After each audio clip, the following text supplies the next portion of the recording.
Tegang dengan Rusia, kapal induk dan 5 kapal perang AS tetap di Mediterania.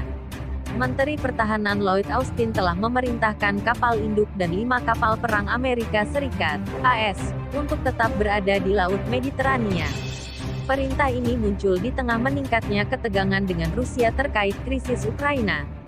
Seorang pejabat Pentagon mengatakan kepada The Hill bahwa Austin memerintahkan kelompok tempur kapal induk USS Harry Truman untuk tetap berada di wilayah operasi Komando Eropa.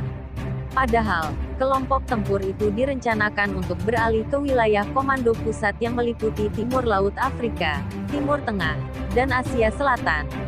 Langkah itu mencerminkan perlunya kehadiran yang gigih di Eropa dan diperlukan untuk meyakinkan sekutu dan mitra kami tentang komitmen kami untuk pertahanan kolektif, kata pejabat Pentagon tersebut, yang dilansir Rabu, tanggal 29 Desember tahun 2021. Kelompok tempur USS Harry Truman berangkat dari AS pada tanggal 1 Desember untuk penempatan yang dijadwalkan secara teratur dan telah berada di Laut Mediterania sejak itu.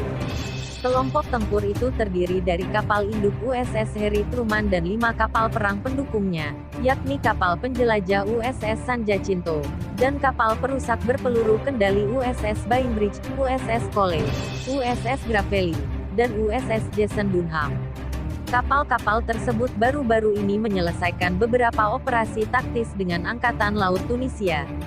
Perintah Austin tidak secara khusus menyebutkan Rusia atau Ukraina. Namun, itu terjadi setelah berminggu-minggu ketegangan di Eropa Timur dengan kekhawatiran akan invasi oleh Moskow terhadap Kiev.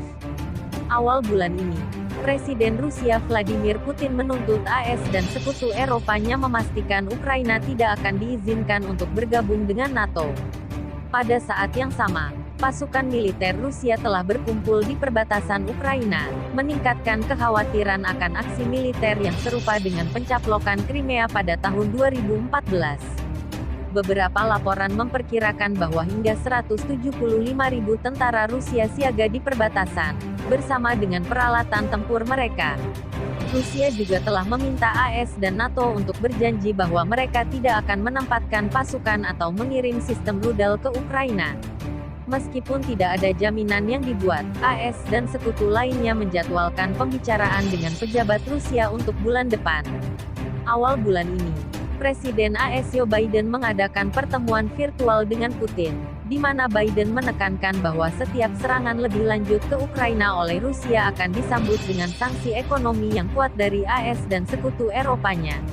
Pada satu titik, penasihat keamanan nasional AS Jake Sullivan kemudian mengeklaim bahwa Biden menatap mata Presiden Putin dan mengatakan kepadanya, hal-hal yang tidak kami lakukan pada tahun 2014 kami siap lakukan sekarang. Jika AS dan NATO menolak memberikan jaminan keamanan seperti yang dituntut Rusia, Putin mengatakan tanggapan Moskow mungkin berbeda.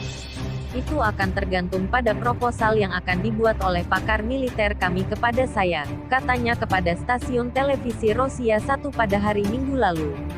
Rusia telah berulang kali mengeklaim tidak berniat untuk menyerang Ukraina, meskipun pasukannya terus-menerus dikerahkan di sepanjang perbatasan.